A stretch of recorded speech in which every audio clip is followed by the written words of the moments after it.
y por otro lado, viendo la obligación que se tiene a través de un mandato constitucional para efectos de la captación de los distintos recursos, pues parte de esta actividad nos lleva a que tenemos que visualizar de ese porqué de la obtención de los recursos económicos del Estado.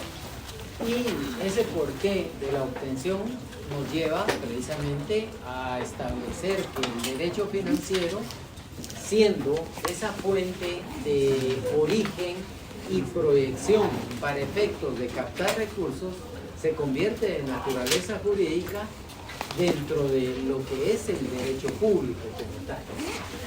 Ya mencionaba la necesidad de querer conformar una estructura de un sistema financiero que tiene dos grandes ámbitos. El sistema financiero en sí va a dividirse en público y en privado. En público habíamos dicho que aparece Junta Monetaria, aparece Vanguard, aparece Superintendencia de Bancos, aparece el Ministerio de Finanzas Públicas, aparece dentro de estos ministerios que forman parte de Junta Monetaria el de Economía y el Ministerio de Agricultura, Ganadería y Alimentación como tal. Bueno, por separado, aparte de lo que es Junta Monetaria, que estos van inmersos, también de Vanguard, Superintendencia, tenemos que ver que va a aparecer Doña SAT. Y aparte de Doña SAT va a aparecer Contraloría General de Cuentas de la Nación. Bueno, este tipo de instituciones que son parte de este sistema financiero público nos lleva entonces a que cada uno tenga una función, tenga determinadas características. Y dentro de esas características ya habíamos analizado el artículo 132 y 133 de la Constitución Política de la República para el solo hecho de poder comprender cómo se integra Junta Monetaria. Junta Monetaria llevando esa política económica, esa política financiera y no digamos, ¿verdad? Tiene que promover el ahorro, tiene que promover el crédito.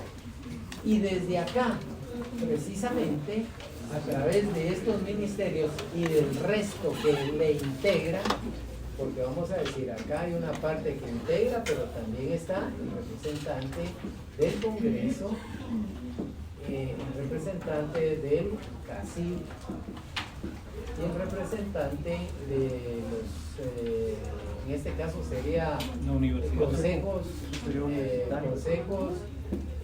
bancarios, de los presidentes de y el representante de la SAC. Bueno, instituciones, si bien es cierto, que le dan todo el respaldo a lo que es Junta Monetaria. Y por eso establecíamos que Junta Monetaria toma la decisión, primero que nada, en poder establecer la tasa libre. Segundo, una tasa de interés activa, una tasa de interés pasiva de los bancos, también el porcentaje de encaje bancario, el porcentaje de encaje legal, toma las resoluciones conjuntamente con el Banco de Guatemala a través del Congreso para poder acuñar papel moneda, las características mismas de la moneda, y de ahí ese tipo de funciones nos permiten que todo este sistema privado, que dentro del sistema privado van a aparecer los bancos y hay una gran cantidad sobre lo que son los grupos financieros, que para empezar debe estar un banco, hay operadores de cajilla de débito, tarjeta de débito, de crédito, operadores de cajilla de seguridad, financieras privadas, almacenes generales de depósito, aseguradoras, reaseguradoras, afianzadoras, reafianzadoras. Todo ese tipo de sociedades que aparezcan acá van a permanecer y a pertenecer a un grupo financiero. De ahí que ustedes encuentren que el grupo financiero tal tiene su almacenadora, tiene su aseguradora, tiene su casa de bolsa, y empieza esa gama de sociedades, cada una, incluyendo el banco que le aporta un 20% al capital fundacional del grupo financiero. Cada una de estas, cada una, o por decirlo, todas, por obligación, tienen que constituirse bajo una figura de sociedad. Y el grupo financiero también llega a tener la figura de una sociedad. En este tipo de legislación, el 19-2002, va a permitir entonces que la Superintendencia de Bancos analice de forma pormenorizada cada una de las actuaciones de los distintos accionistas, y cuando tiene conformado el expediente para poder aprobar el banco, para poder aprobar cualquiera de las sociedades que sean parte de ese grupo financiero, lo eleva a Junta Monetaria.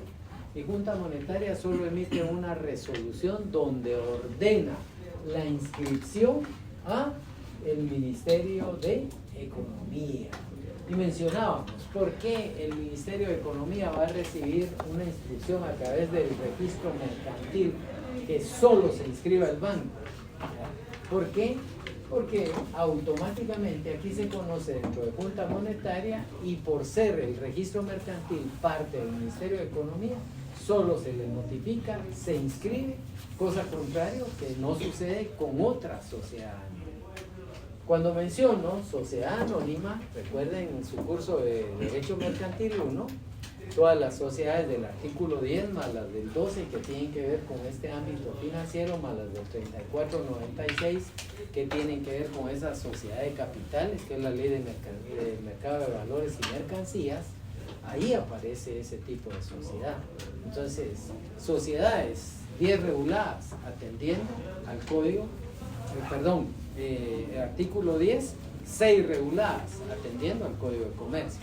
La colectiva, en comandita simple, la sociedad de responsabilidad limitada, la sociedad anónima, la sociedad en comandita por acciones y la sociedad de emprendimiento.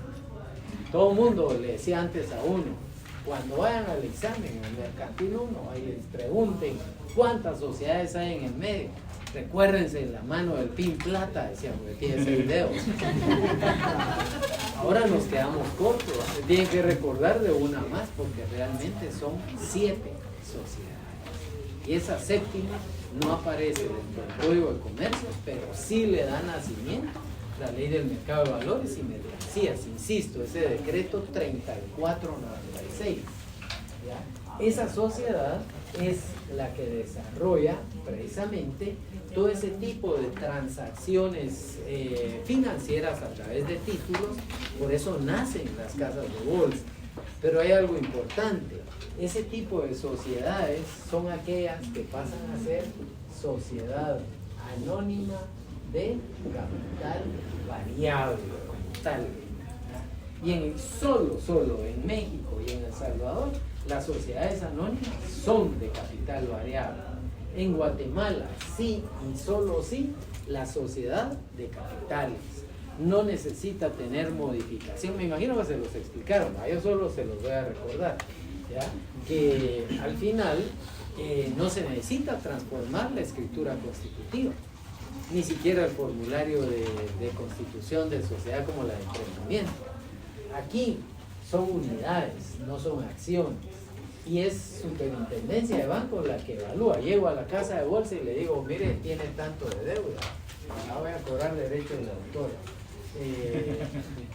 Tiene, ejemplo, tiene tanto de deuda porque ha colocado tantos títulos valores. Entonces, en lugar de modificar su escritura, viene Superintendencia de Bancos, analiza la proyección de deuda y le obliga a que sus unidades tomen un valor distinto al original en múltiplos de 10.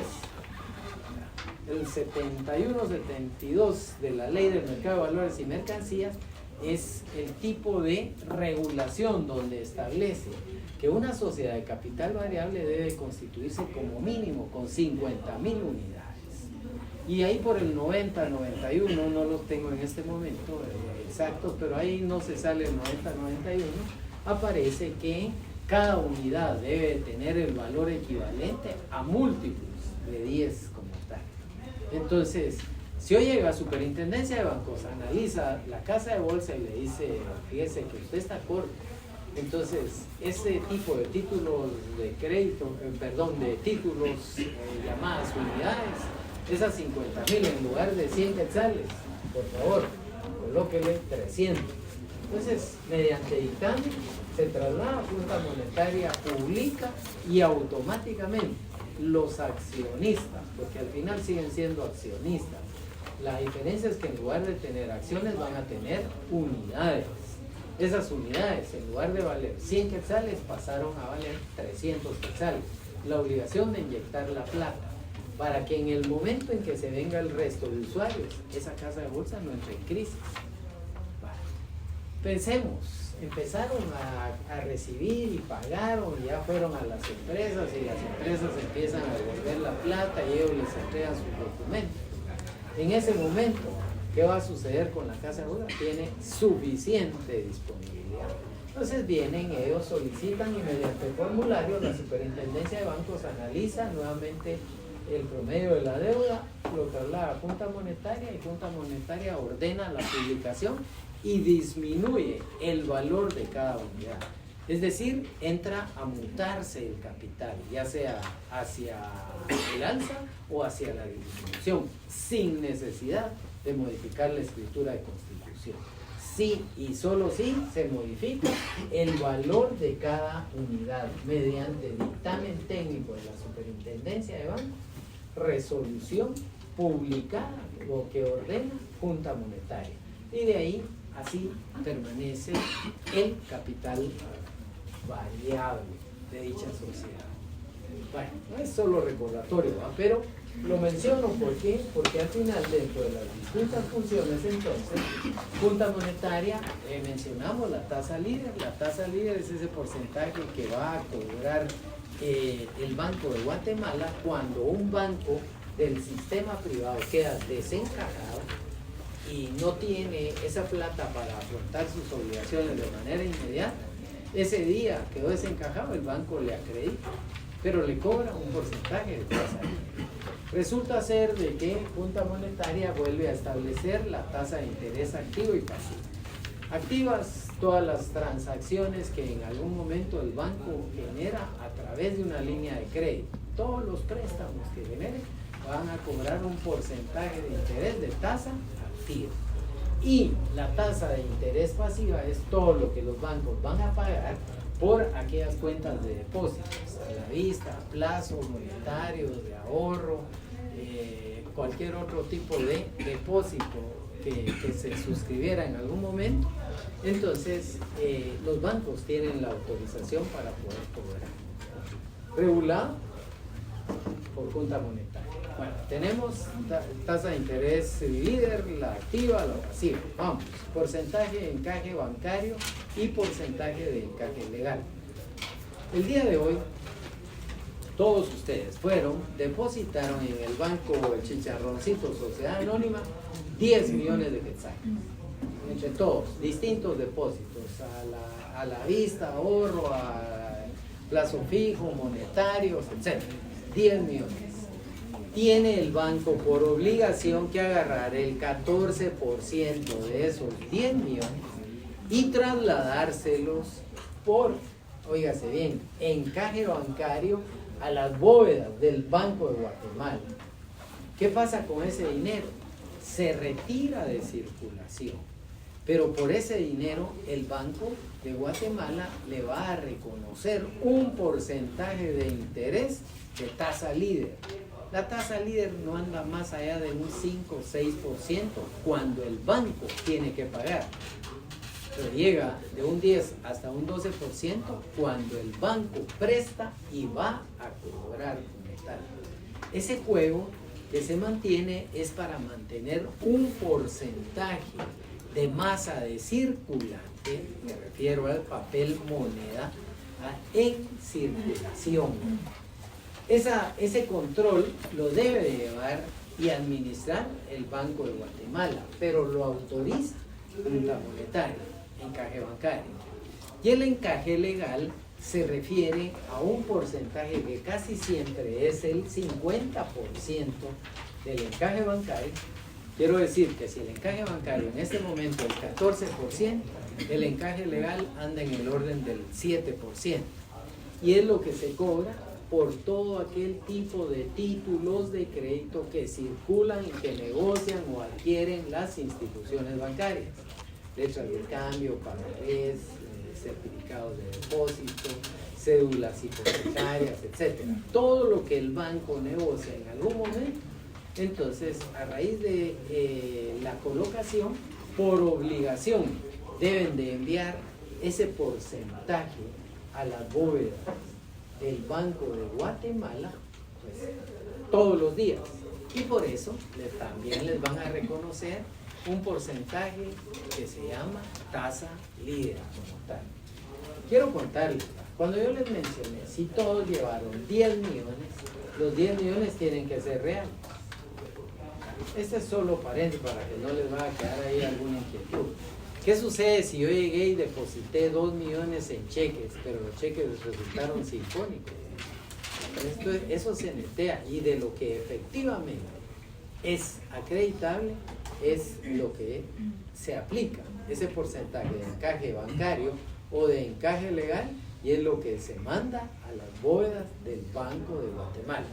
¿Qué pasa con ese dinero? Como se saca de la circulación, pasa a tener un nombre especial: dinero inorgánico.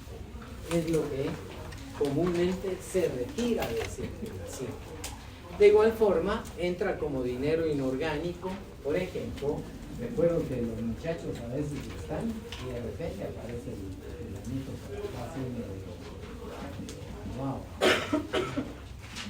Y de repente viene alguien, le pone los cachos. O de repente, corazón, Mari, te amo y te amo el cigarro. Y resulta ser que era un billete de 100.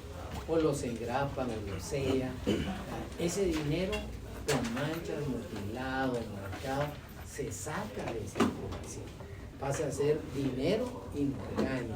Y por eso muchas veces el Banco de Guatemala presiona un poco, porque el imprimir, por ejemplo, un billete de quetzal, pues cuesta casi promedio de 9 centavos de dólar.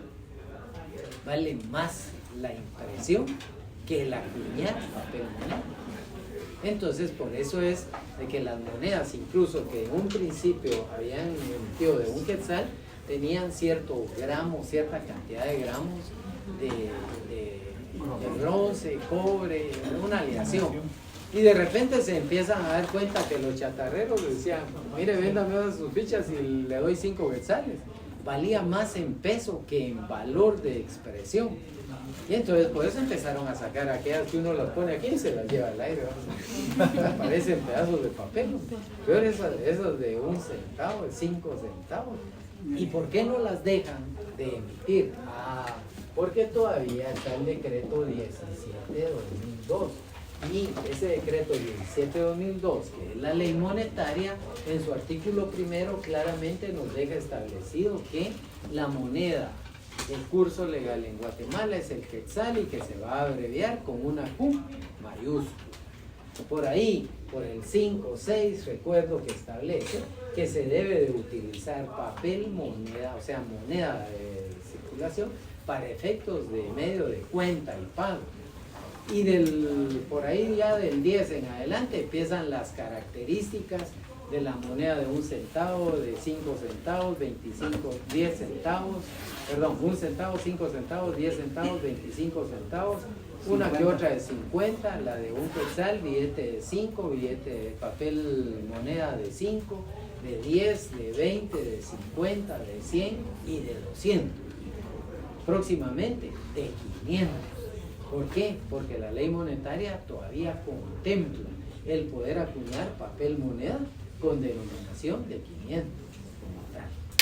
Entonces, en la medida en que se empieza a perder ese tipo de valor, automáticamente vamos a ir encontrando la necesidad de poder, en este caso, establecer moneda de distintas denominaciones como tal. Aquí solo hay que tomar en consideración que es un jocoteco el creador precisamente del diseño del billete de 200 quetzales. Todavía anda por ahí don Nando Ishtamel, el señor que es joven, pero se ha engordado y se da una vida así de hippie. Pero él es el creador al colocar a Germán Alcántara y parte del diseño que tiene ese billete de 200.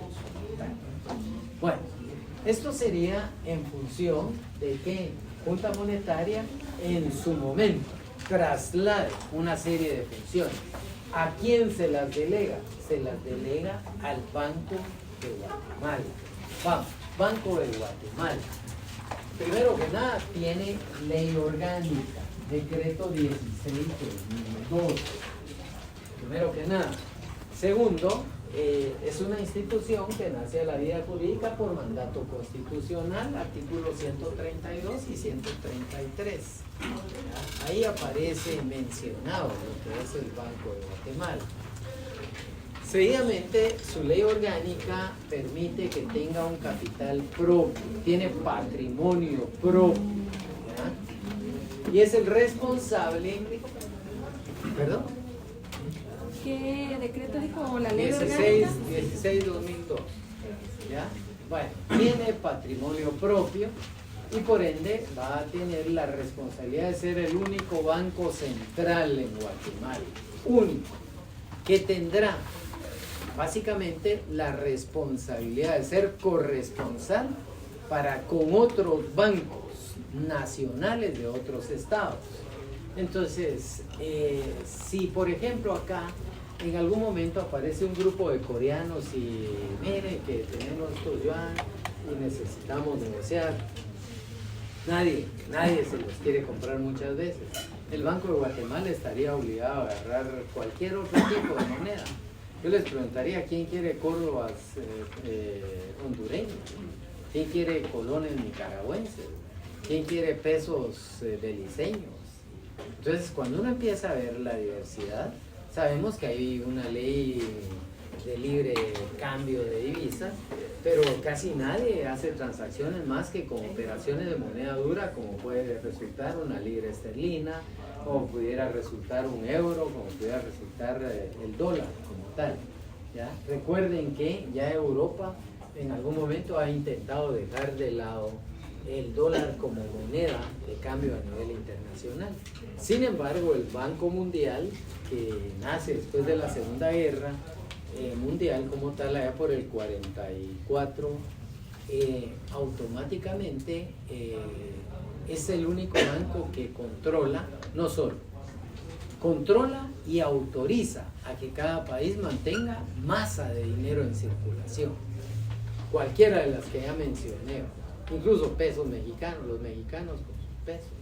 Recuerden que con el Tratado de Libre Comercio, por ejemplo, había billetes o papel moneda de 30,000. De repente, por arte de magia, a través del famoso Tratado de Libre Comercio, le ayudan, le eliminan un cero y ya queda en 3,000, ya no en 30,000. Entran a darle un valor adquisitivo a la moneda mexicana. ¿Pero por qué? Porque era parte del CAFTA, Canadá, Estados Unidos y México. Y como lo decía el otro día en una clase virtual, ¿cómo no se iban a sentir felices los gringos con aquello que el cincho así, apretado, todas las bodegas llenas, y de repente viene México y dice, me entro a adherir, solo el DF, 30 millones de mexicanos, consumidores, cero arancel para que pasara el producto? Es como quitarle, zafarse el cincho, qué va. Empieza a salir todo el producto de las bodegas, no solo canadienses, sino que mexicanas, y por ende empieza el famoso CAFTA. Ese CAFTA empieza a trasladarse,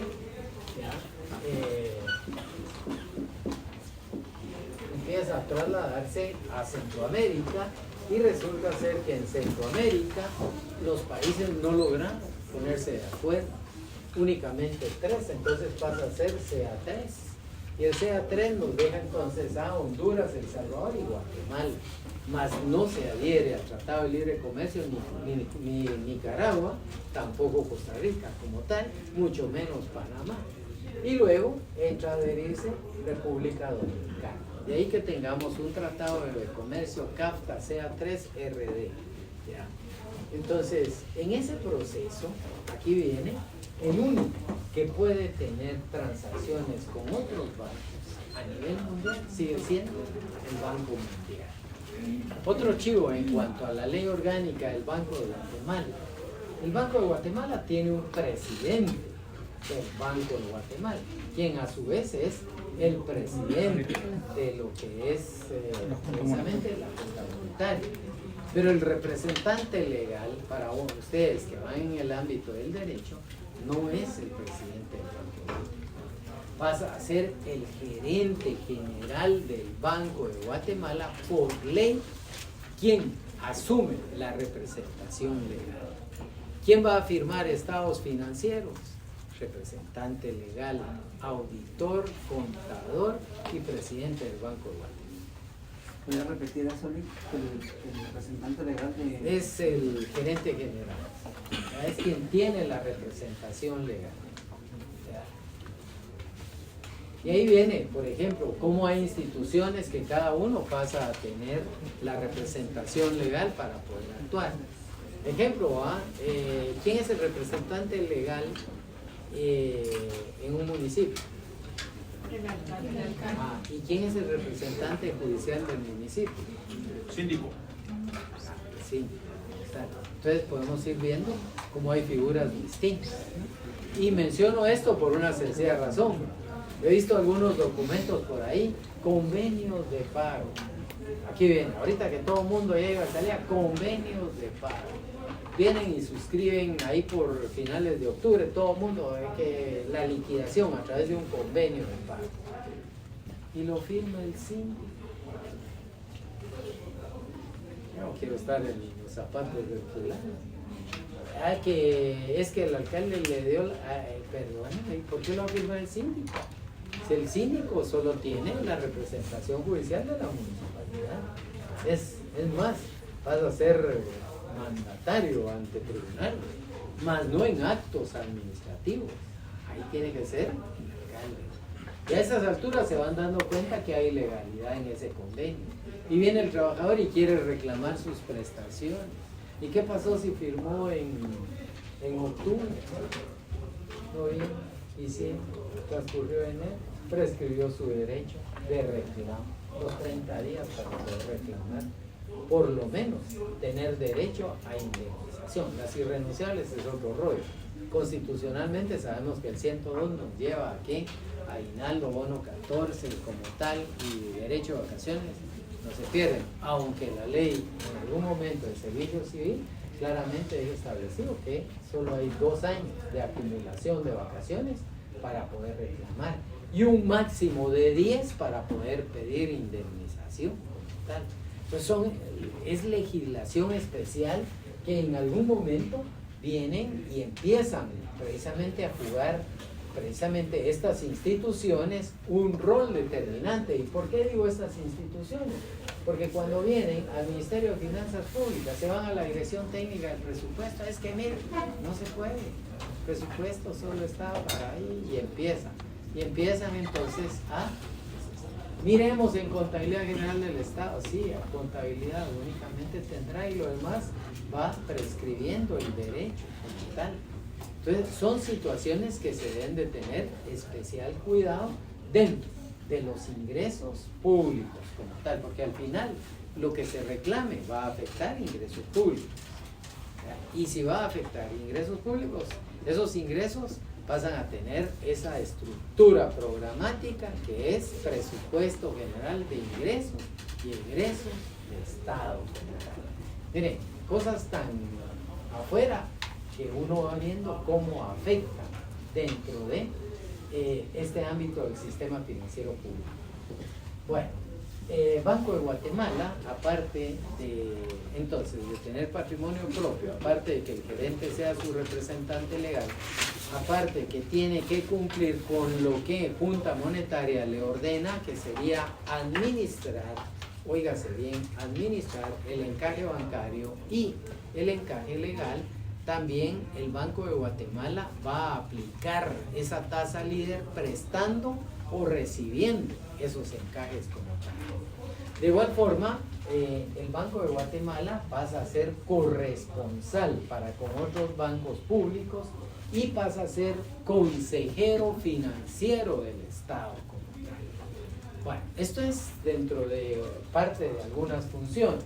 Otra función que tiene el Banco de Guatemala, yo solo se las estoy listando, ya después voy a mandar laboratorio con la licenciada para que agarre su ley orgánica del banco y empiece, por ejemplo, a determinar algunas situaciones. ¿Qué pasa con el tema precisamente de ese encaje legal, ese encaje bancario? A la hora de aplicarlo, como no es solo anotaciones de cuentas, sino que es custodiar dinero inorgánico, ellos son los responsables de mantener disponibilidad conjunta monetaria de papel moneda en circulación, y que no suceda lo que sucedió en aquel diciembre bajo la licenciada Antonieta Munía, gracias. ¿Ya? Un diciembre donde todo el mundo llegaba y primero, fíjese que le voy a cambiar solo este de 10, pero el otro ya no. ¿Cuánto? 5, que de 5 a 1000 y después ya son 500 pesos le querían dar a uno por lo que uno quisiera sacar en plena Navidad. Y con aquello, que llegaba uno a los bancos y empezaba, se llevaba billetes de 10, billetes de 20, con eso de los cachos marcados, con Mari es mi amor, y que otro tequila, y que la puerta del rincón, y que más no le ponen al billete. Al final, ese tipo de responsabilidad es del Banco de Guatemala. Al igual que lo es el poder estar promoviendo las características de esa ley monetaria, de ese papel moneda. El billete de 200 tiene mucha similitud con el de 20 quetzales. Y cuando uno iba con los hermanos de Occidente, yo me recuerdo un día en San Pedro Soloma, mira, le digo, fíjese que solo este billete trae el muchacho. Ese no pasa. Así, ¿por qué? Porque no había divulgación y tenía poco tiempo de haber entrado en circulación. Entonces, el dinero tiene que tener características como la homogeneidad, la durabilidad, la convertibilidad, el tema de los componentes químicos para ser expuestos a la lluvia, al agua. Todos decían que el billete de 1 quetzal no le iba a pasar nada. De repente uno empieza a darse cuenta que es peor, ¿vale? Descolorido, todo rajado, y en 2 por 3 se rompía. Claro, en un principio uno le daba ahí con miedo, pero no se rompía. Pero en la medida en que es expuesto y entra en circulación, sufre deterioro como tal.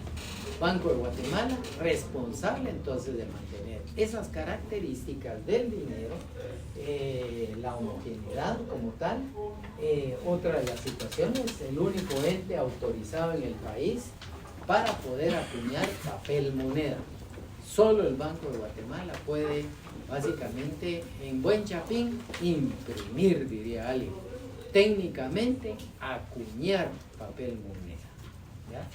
Bueno, y cierro con que el Banco de Guatemala, dentro de su estructura física, le da posada a la, en este caso, Superintendencia de Bancos, que ahora ya tienen un edificio a la par, pero siguen siendo todavía edificios pequeños, y por lo tanto el Banco de Guatemala absorbe en algún área física, al igual que absorbe a lo que comúnmente conocemos como la IBE.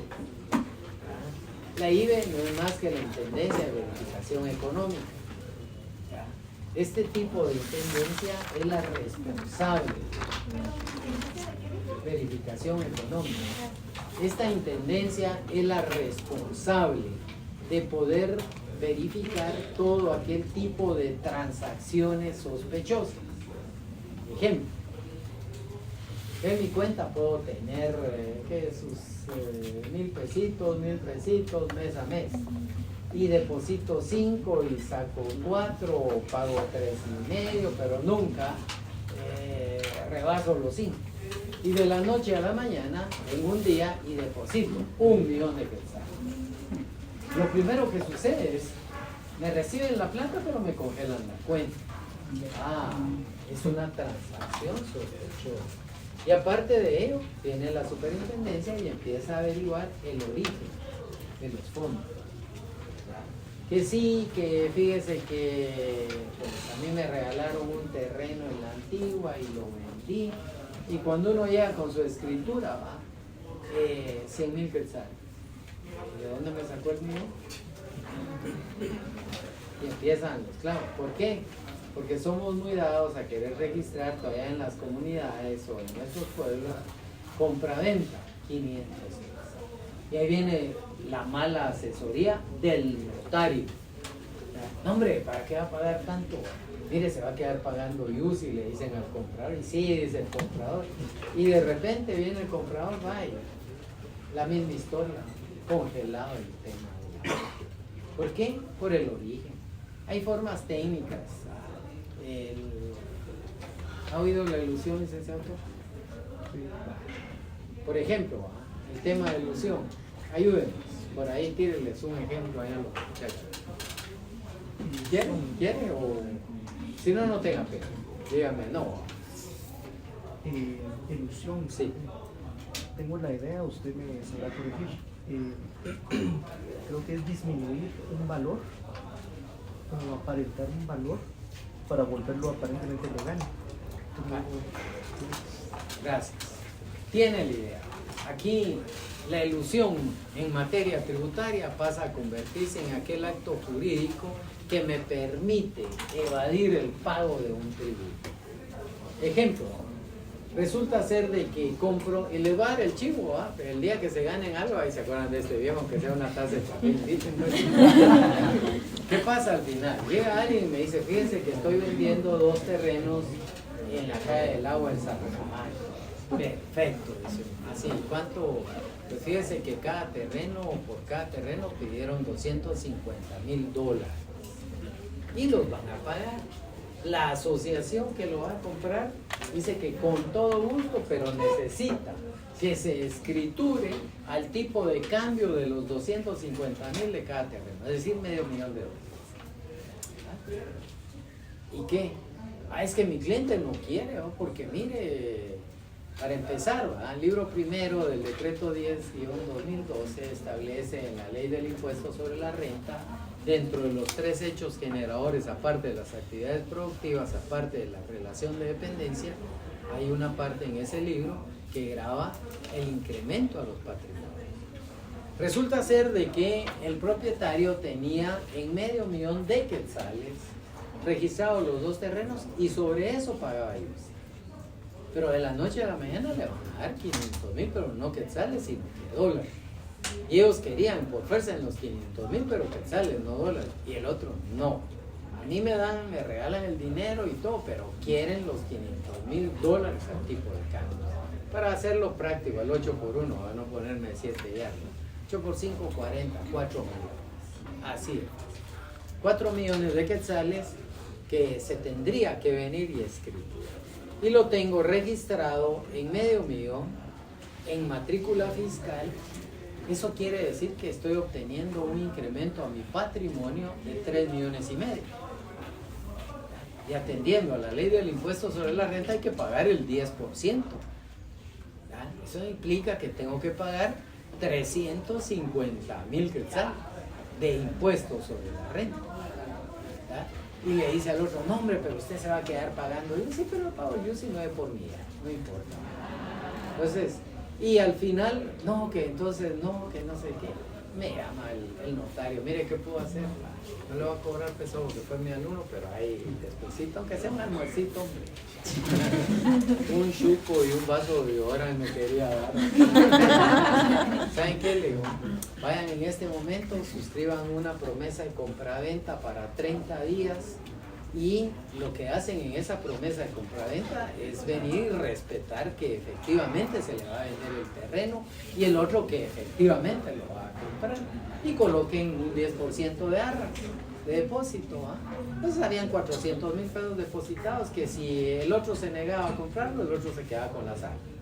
Y si el otro se negaba a vender, tenía que devolver y pagar 400.000 por concepto de agua. En ese momento viene y dice, bueno, ya está, y ahora, bueno, ahora vamos, revaluemos el activo. Coloquémosle un valor de 3.800.000 quetzales, ¿verdad? Para no hacerlo tan evidente, aunque sí es evidente, y que se pague únicamente un trimestre de el use. Entonces, mi matrícula fiscal va a salir ya no por 500.000, no que por 3.800.000. Lo escrituro en 4 millones y básicamente la utilidad son de 200.000 quetzales. Vaya, pague sus 20.000 de impuestos sobre la renta, ya no los 350, ya solo ahí les ahorré 330.000 quetzales.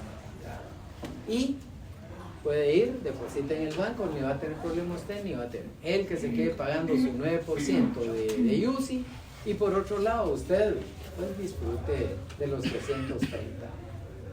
¿Y se acuerda de usted? ¿Qué? Y un Un pedazo de chuco y todavía no quiero menospreciar a alguien que vende ahí en la plaza de Santa Ana. tanta vuelta. Ahí con un vaso de horas y uno de esos búfalos. Pero bueno, eso es lo que se encuentra. Ya se vuelven a la raba. Bueno, ¿qué pasa al final? ¿Verdad? Menciono esto porque esto a la larga tiene un impacto económico. Y la IVE, entonces en ese momento cuando uno verifica, automáticamente diríamos, no va a haber ningún problema. Pero aparte que no va a haber ningún problema, estamos entonces ante aquel hecho en donde se está utilizando una figura jurídica para el hecho de poder evadir, en este caso, algo tributario. Y así con los carros, y así con nada, empieza uno ahí. Bueno, ¿alguna duda hasta ahí? ¿Dónde está la ley? No, es la figura jurídica que le permite. Eso es una evasión. Y eso no lo han... Eso es bien. Es una evasión legal. Es una evasión legal, pero mientras... Eso es lo que es la palabrita. Ilusión. Lo mismo pasa, usted quiere comprar, ejemplo, 10 helicópteros y los va a comprar ahí por el mes de octubre. Y cada helicóptero, por ejemplo, le cuesta $20.000. Estamos hablando de $200.000. Pero resulta ser que los helicópteros son modelo 2023. Entonces, aquí hay una situación. La ley del IVA claramente que del vehículo de este año para el año inmediato siguiente, 12%, aunque sea usado. Y del año actual al año anterior, 12%. Entonces, ahí hemos encontrado una figura de doble imposición, doble hecho generador, la misma persona, y hay doble imposición. Pero como doña Sat se pone los moños, entonces, bueno, utilicemos un acto de ilusión. ¿Quieren los helicópteros? Firme este finiquito, un finiquito civil, penal y administrativamente, donde me descarga de cualquier responsabilidad. Los helicópteros pasan a ser de su propiedad, pero en palabra, usted los usa, usted los lleva y los trae. Y el 2 de enero va ante doña Sal y pide el traslado. Y por vehículos usados, básicamente de 2 años hacia él, 1.000 quetzales. Y tenía que pagar 12% sobre $200.000. Igual lo puede hacer con un bien inmueble. Sí. Pero depende, ¿va? El bien inmueble es otro rollo. Ahí sí hago cobrar asesoría. No, se vende. Si no se hace ese tipo de revaluación, la otra figura es vender precisamente, por ejemplo, la mayoría de terrenos en condominio. Todo el mundo tiene que estar pagando mantenimiento. Todo el mundo. Entonces es una mejora. Entonces se escritura la compraventa y se escrituran las mejoras. Entonces el banco en ningún momento no pone limitación para que uno pueda depositar y por lo tanto no hay operación sospechosa. ¿Ya? Hasta ahí todavía no ha llegado a ingresar, pero solo entra a la escritura registrable para efectos del reclamo del IVA correspondiente, más no por las mejoras. Documento privado, casi siempre. Bueno, tengan buenas noches. Feliz año. Ay, perdón.